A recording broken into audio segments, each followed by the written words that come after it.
The Penfield community is mourning today following the death of one of its students. 16-year-old Matthew Bittner was hit and killed by a car while crossing the street in downtown Rochester just after midnight Saturday morning. Now we're learning more about the charges the unnamed driver is facing.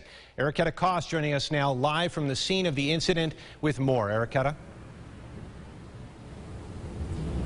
Good evening, Adam. Police say a 39-year-old unnamed driver is faced with third-degree aggravated unlicensed operation of a motor vehicle and driving while ability impaired with marijuana. A lawyer tells us DWAIs aren't always common, but that could change.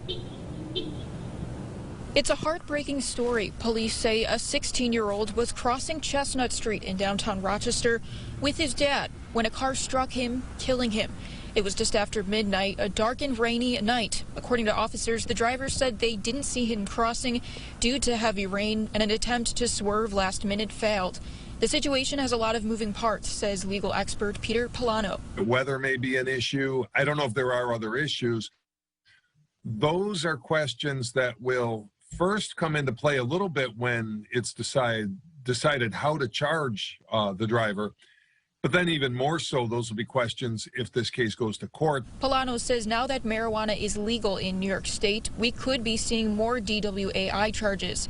DWI and DWAIs are the same level of offense, he says. It's a Class A misdemeanor. It could involve a year in jail. It could involve 3 years probation. I reached out to Rochester Police for comment on if there's any concern we may be seeing more of these charges. He says the recent legalization is of great concern because it requires additional training to properly detect. The highest level of this training requires several years of experience in working DWI and impaired driver detection.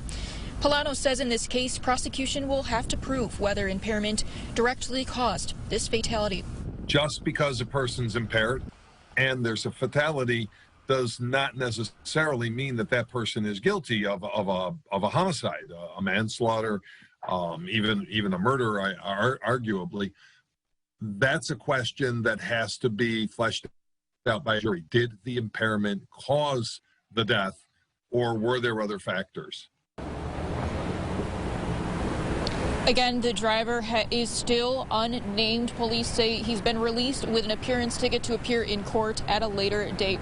For now in Rochester, Ericketta Koss, News 8. Thank you, Ericketta. The Penfield Central School District says counselors were on hand today for emotional support.